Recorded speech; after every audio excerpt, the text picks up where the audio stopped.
Good morning student. आपला topic संपलेला आहे. आज आपण आता जेई आणि नीटची एक्झरसाइज आपल्याला सॉल्व करायची आहे. त्याच्या अगोदर एक इम्पॉर्टंट पॉईंट मी सांगतो. आता लक्ष द्या. हा vector A,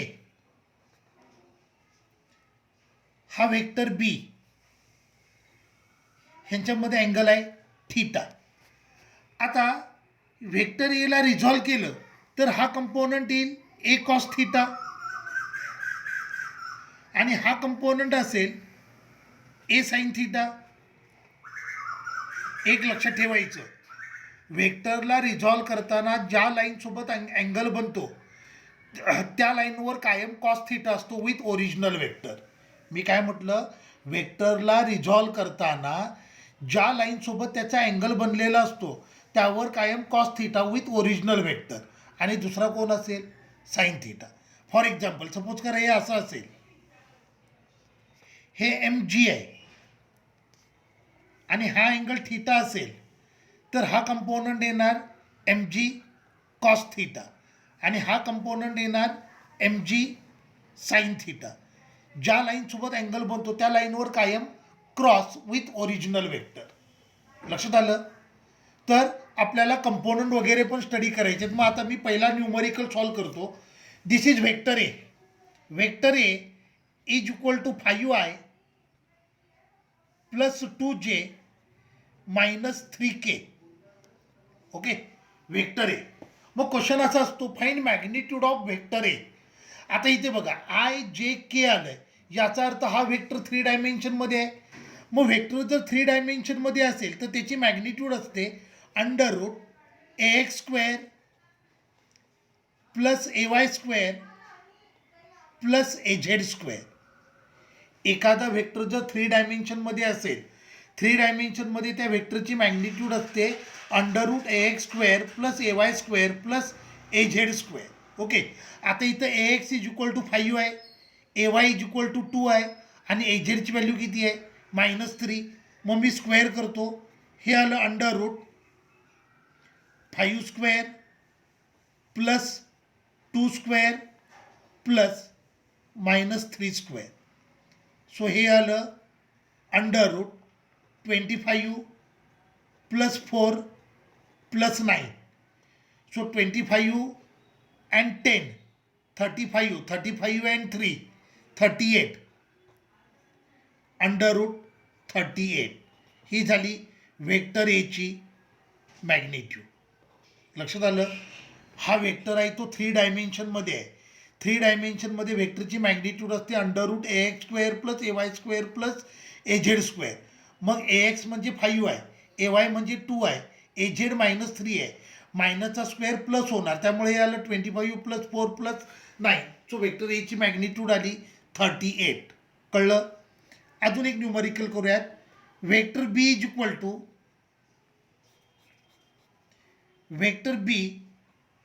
to -2i cap plus 3j cap minus 4k cap.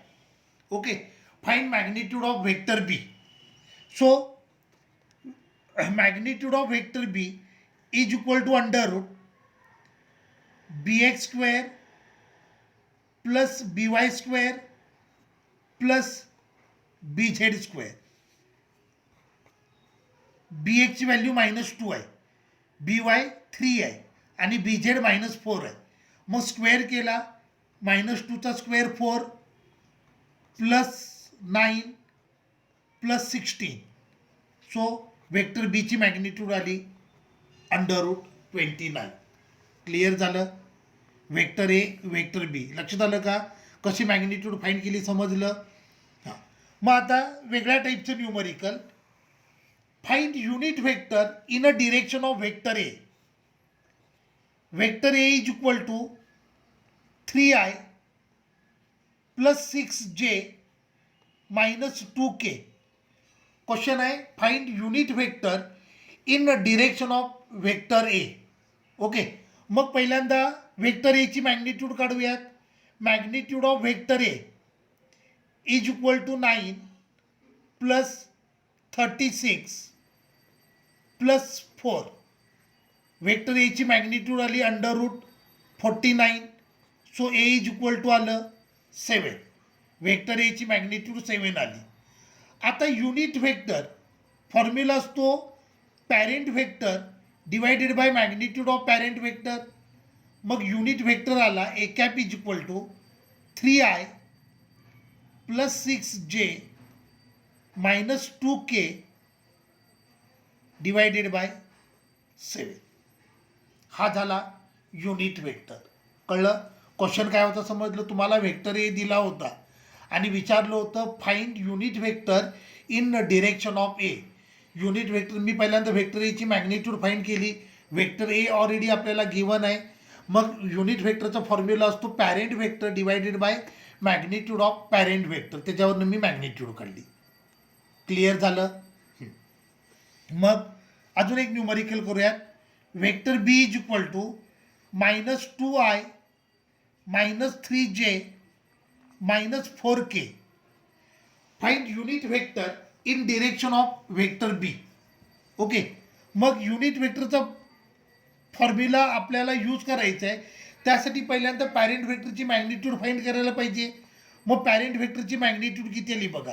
2चा square 4 plus 3चा स्क्वेअर 9 प्लस 4चा स्क्वेअर 16. सो ही मॅग्निट्यूड आली under root 29. Unit vector is nothing but parent vector divided by magnitude of parent vector. So unit vector आला B cap is equal to minus 2i minus 3j minus 4k divided by under root 29. This is unit vector in direction of vector B. कळलं? आता पुढचं numerical. Vector A is equal to 2i plus 5j plus 2k. Vector B is equal to 3i minus 6j plus k. Find resultant of sum. आपल्याला काय find करायचं आहे? Resultant of sum. मग resultant of sum vector R is equal to vector A plus vector B. बरोबर आहे. Resultant of sum find करायचा असेल तर पहिल्यांदा ह्या दोन व्हेक्टरने ॲड करून त्यांचा रिझल्टंट व्हेक्टर फाइंड करायला पाहिजे. क्वेश्चन लक्षात आला? तुम्हाला व्हेक्टर ए दिलाय, तुम्हाला व्हेक्टर बी दिलाय आणि विचारले find magnitude of resultant of sum. मग पहिल्यांदा मॅग्निट्यूड फाइंड करायच्या अगोदर आपल्याला रिझल्टंट ऑफ सम फाइंड करायला पाहिजे. मग ह्या दोन व्हेक्टरने ॲड करतो. Vector R is equal to हे आलं 2i plus 5j plus 2k plus 3i minus 6j plus k. मी दोन व्हेक्टरना ॲड केलं. मग रिझल्टंट ऑफ सम आला 2i plus 3j 2i plus 3i म्हणजे हे आलं 5i कॅप मायनस जे कॅप प्लस 5 मायनस 6 म्हणजे मायनस 1 आलं plus 3k cap. This is resultant vector of sum. मग त्याची मॅग्निट्यूड फाइंड करायची आहे. मग magnitude is equal to R is equal to under root RX square plus RY square plus RZ square. So हे आलं RX 5 आहे 25, RY 1 आहे plus 1 plus 9. So हे आलं अंडर रूट 35. हे झालं magnitude of resultant of sum. Clear झालं? कदाचित हेच न्यूमरिकल असं विचारतील vector A is given, vector B is given, find unit vector in a direction of resultant of sum. मग युनिट व्हेक्टर फॉर्म्युला असणार R cap is equal to vector R upon R. Parent vector divided by magnitude of parent vector. मग आपला parent vector किती आलाय बघा. R cap is equal to हे R capital घ्या small घ्या काही फरक पडत नाही. 5i कॅप मायनस जे cap plus 3k cap divided by √35. मी एकामध्ये 3 न्यूमरिकल कव्हर केले. कदाचित एक्झामला क्वेश्चन असेल find resultant of sum, find vector of resultant of sum, find magnitude of resultant of sum, find unit vector in a direction of resultant of sum. कळलं? लक्षात आलं? मग नेक्स्ट न्यूमरिकल या स्टेपचं करूयात. Vector A is equal to 5i minus K. Okay, आता ह्या न्यूमरिकलमध्ये जे नाही आहे याचा जे किती आहे 0 आहे. Vector B is equal to 3i minus j plus 2k. Okay, आपल्याला फाइंड करायचं आहे resultant of sum and unit vector in a direction of resultant of sum. So vector R is equal to vector A plus vector B. So vector R is equal to 5i minus k plus 3i minus j plus 2k. So vector R is equal to 5i आणि हे 3i म्हणजे हे किती आलं 8i cap. इथं जे 0 आहे आणि इथं जे -1 आहे म्हणजे हे काय आलं मायनस जे प्लस हे मायनस के आणि हे 2k म्हणजे हे किती आलं प्लस के. हा झाला रिझल्टंट व्हेक्टर ऑफ सम. मग याची मॅग्निट्यूड काढूयात. Magnitude is equal to √rx² plus ry² plus rz². So r is equal to √64 plus 1 plus 1. So r किती आलं √66. बरोबर आहे. मग आता आपल्याला फाइंड करायचं आहे unit vector in a direction of parent vector. So unit vector R cap is equal to vector R upon R. So R cap is equal to 8i minus j plus k divided by √66. Unit vector म्हणजे parent vector divided by magnitude of parent vector. Clear झालं? Next numerical. Vector A is equal to i plus जे minus k. Vector B is equal to 2i minus 3j plus k. Find resultant of difference. Okay, and unit vector in a direction of resultant of difference. आता आपल्याला vector A आणि बीचा difference घ्यायचा आहे, त्यांचा resultant vector find करायचा, नंतर त्याची मॅग्निट्यूड फाइंड करायची आणि नंतर युनिट व्हेक्टर फाइंड करायचा.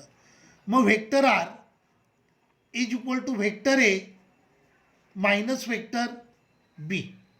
Vector R is equal to i plus जे मायनस के मायनस हे आलं 2i minus 3j plus K. So vector R is equal to हे आलं i प्लस जे minus K minus 2i plus 3j minus K. So minus 2i आणि i म्हणजे हे आलं मायनस i. 3j आणि j म्हणजे हे आलं 4j minus 2k. Vector R is equal to हा झाला रिझल्टंट व्हेक्टर ऑफ डिफरन्स. बरोबर आहे. हा झाला रिझल्टंट व्हेक्टर ऑफ डिफरन्स. मग ह्याची मॅग्निट्यूड काढूयात. R is equal to √rx² plus ry² plus rz². इथे i मायनस आहे याचा अर्थ आर एक्सची व्हॅल्यू किती आहे -1 आहे. -1चा स्क्वेअर म्हणजे 1च आलं. प्लस ry 4 आहे 16 प्लस -2चा स्क्वेअर म्हणजे 4 म्हणजे हे आलं √21. बरोबर आहे. मग ही झाली व्हेक्टर आरची मॅग्निट्यूड. मग unit vector in a direction of parent vector. So R cap is equal to vector R upon R.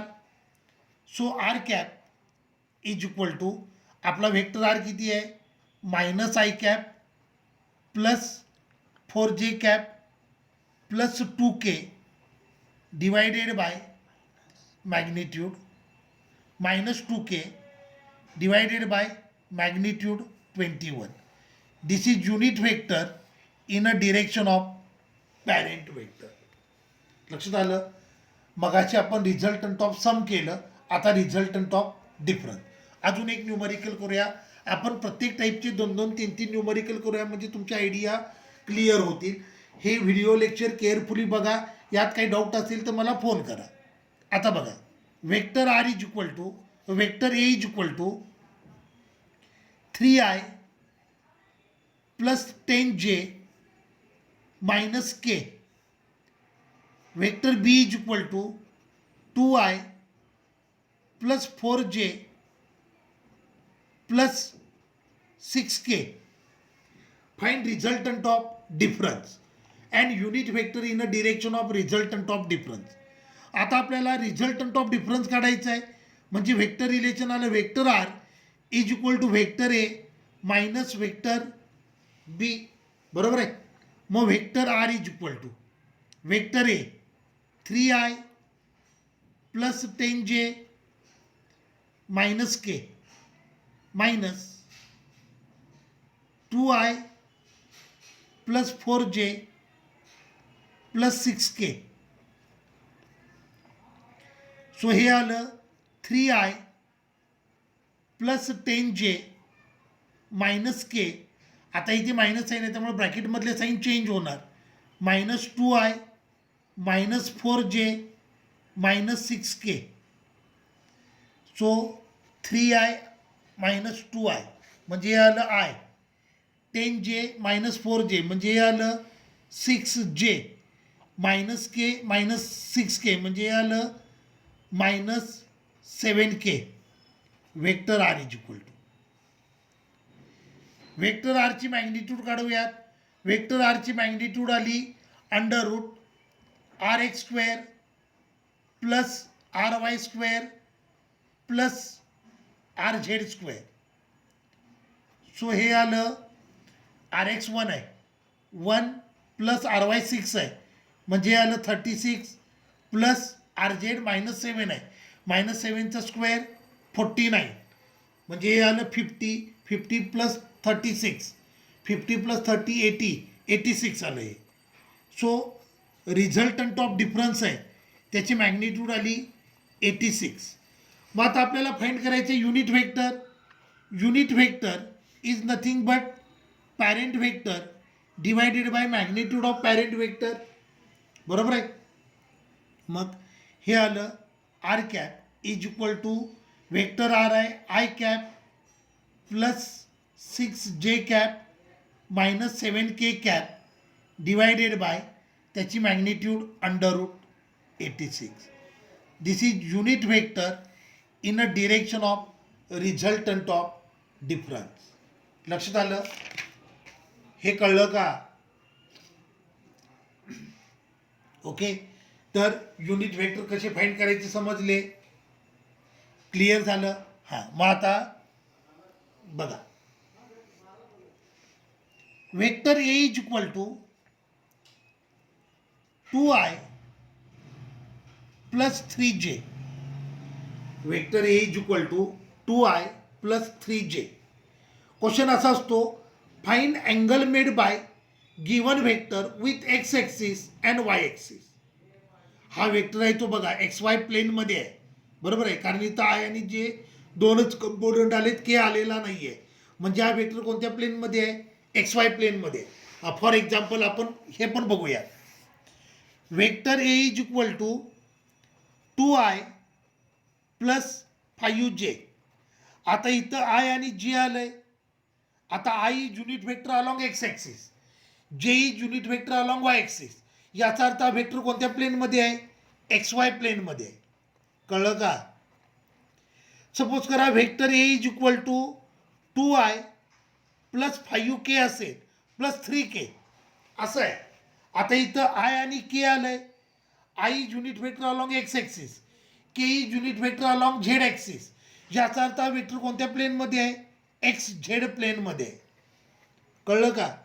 Suppose करा vector A is equal to तुम्हाला दिलंय 2j प्लस 3k. आता इथं जे आणि के आलं बरोबर आहे. जे असेल म्हणजे जे is unit vector along Y axis, k is unit vector along Z axis. याचा अर्थ व्हेक्टर कोणत्या प्लेनमध्ये आहे?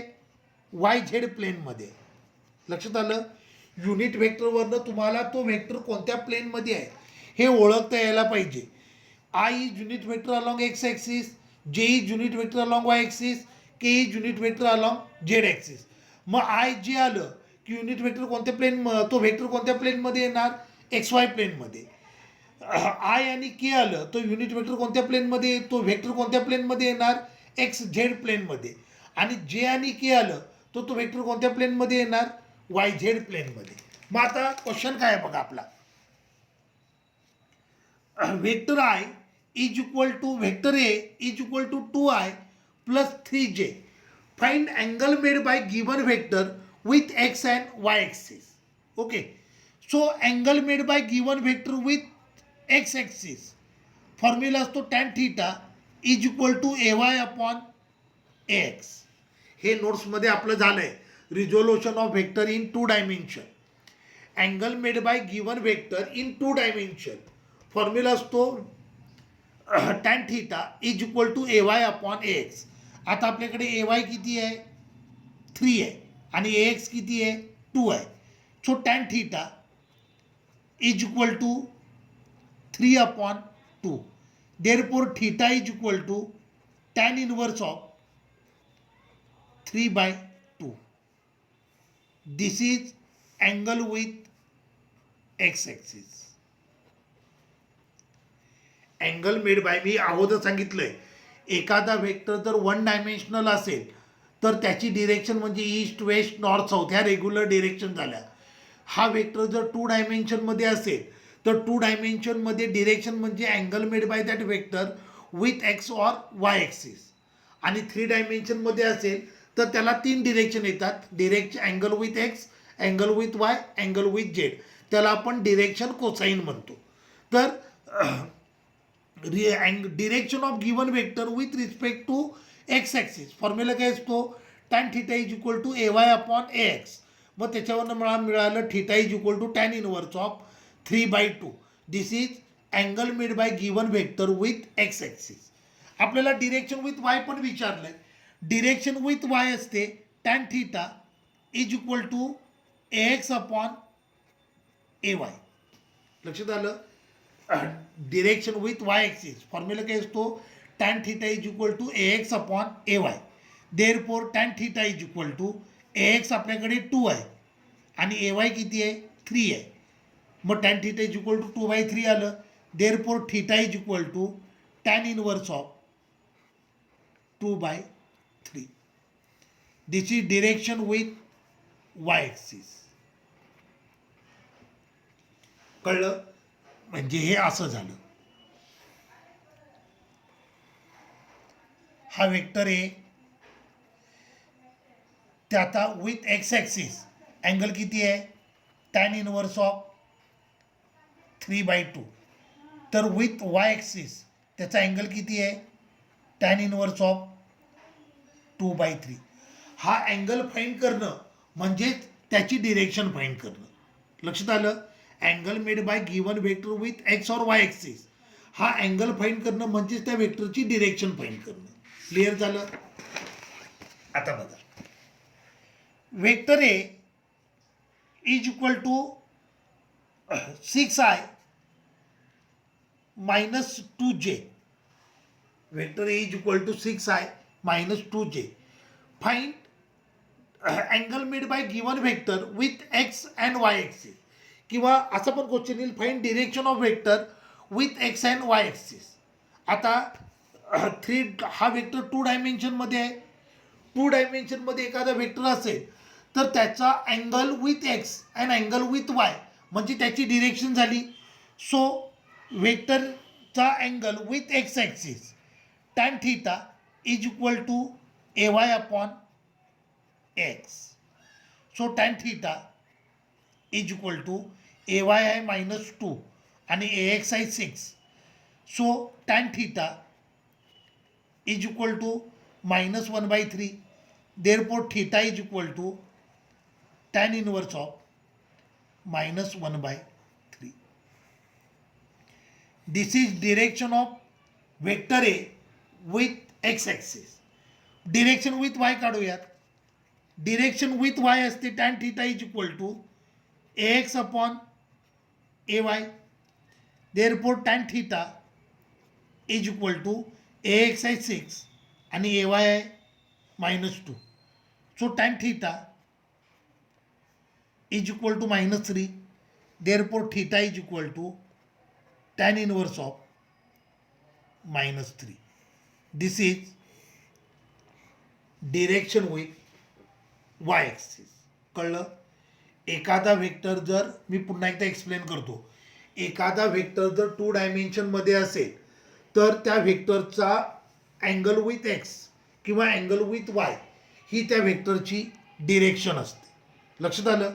मग आता 3 डायमेन्शनमध्ये कसं करता येईल बघूयात. आता for example vector A is equal to 2i plus j plus 3k. Vector B is equal to i plus j plus 5k. नाही, हे वेक्टर बीची गरज नाही आहे. Vector A is equal to 2i plus j plus 3k. Find direction cosine of vector A.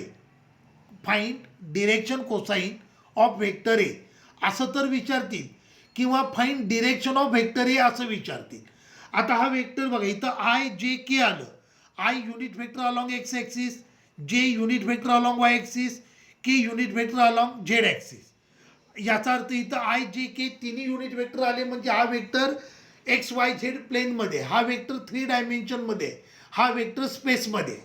आता एखादा vector जर स्पेसमध्ये असेल, एखादा वेक्टर जर 3 डायमेन्शनमध्ये असेल तर त्याला एक नाही 3 डिरेक्शन असतात. Direction with x, direction with Y, direction with Z. यालाच आपण म्हणतो डिरेक्शन कोसाइन. मग असं न्यूमरिकल आलं, क्वेश्चन असा असेल vector A is equal to 2i plus j plus 3k. Find direction cosine of vector A किंवा find direction of vector A असा क्वेश्चन असेल तर तुम्हाला 3 डिरेक्शन फाइंड करावे लागतील. मग आता आपल्याला माहिती आहे डिरेक्शन कोसाइन एल म्हणजे cos alpha. Cos alpha is equal to A X upon A. Direction cosine M म्हणजे cos beta. It is direction with respect to Y and it is A Y upon A. आणि direction cosine N म्हणजे direction with Z axis. It is gamma is equal to A Z upon A. म्हणजे आता आपल्याला direction find करायची असेल तर पहिल्यांदा वेक्टरचा अँगल फाइंड करायला पाहिजे, वेक्टरची मॅग्निट्यूड फाइंड करायला पाहिजे. मग वेक्टर एची मॅग्निट्यूड आली A is equal to √ A X square plus A Y square plus A Z square. A X 2 आहे, 2चा स्क्वेअर 4, ए वाय 1 आहे, 1चा स्क्वेअर 1 आणि ए झेड 3 आहे, त्याचा स्क्वेअर आला नाही. म्हणजे वेक्टर एची मॅग्निट्यूड किती आली √40. बरोबर आहे. So direction cosine L is equal to cos alpha is equal to A X upon A. Therefore cos alpha is equal to A X आहे 2 अपॉन √40. बरोबर आहे. Therefore alpha is equal to cos inverse of 2 upon √40. ही झाली direction with X axis. Cos beta is equal to direction with respect to Y axis is A Y upon A. Therefore cos beta is equal to A Y 1 आहे, 1 upon √40. So beta is equal to cos inverse of 1 upon 14. ही झाली direction with respect to Y. Direction with respect to Z, cos gamma is equal to A Z upon A. Therefore cos gamma is equal to A Z किती आहे 3 आहे upon under root 14. Therefore gamma is equal to cos inverse of 3 upon under root 14. So वेक्टरचा angle with x, वेक्टरचा angle with Y, वेक्टरचा angle with X, angle with Y, angle with Z, हे 3 find करणं म्हणजेच direction cosine find करणं, म्हणजेच त्या वेक्टरच्या डिरेक्शन फाइंड करणं with respect to X axis, with respect to Y axis, with respect to Z axis. कळलं?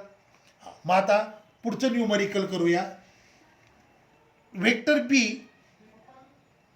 Is equal to i plus 5j plus k. Question असा असेल, vector B is equal to i plus 5j plus k. Find direction cosine of vector B. Question कसा असेल, find direction cosine of vector B, किंवा question असेल find direction of vector B. So पहिल्यांदा direction cosine find करायचं आहे, तर त्यासाठी आपल्याला वेक्टर बीची मॅग्निट्यूड फाइंड करावी लागेल. सो वेक्टर बीची मॅग्निट्यूड आली under root bx square plus by square plus bz square. So vector बीची bx आहे 1, by 5 आणि bz 1, म्हणजे हे आलं अंडर रूट 27. आता वेक्टर बीची direction with respect to X axis म्हणजे डिरेक्शन कोसाइन अल्फा, मग cos alpha is equal to ax upon A. Therefore cos alpha is equal to ax किती आहे 1 आहे, 1 upon under root 27. Therefore alpha is equal to cos inverse of 1 upon under root 27. ही झाली direction with respect to X axis किंवा angle with respect to X axis. Angle with Y, cos beta is equal to ay upon A. Therefore cos beta is equal to ay 5 आहे, 5 upon under root 27. So beta is equal to cos inverse of 5 upon under root 27. ही झाली direction with Y axis. And direction with Z axis, cos gamma is equal to A Z upon A. Therefore cos gamma is equal to A z 1 upon under root 27. Therefore gamma is equal to cos inverse of 1 upon under root 27. This is direction with Z axis.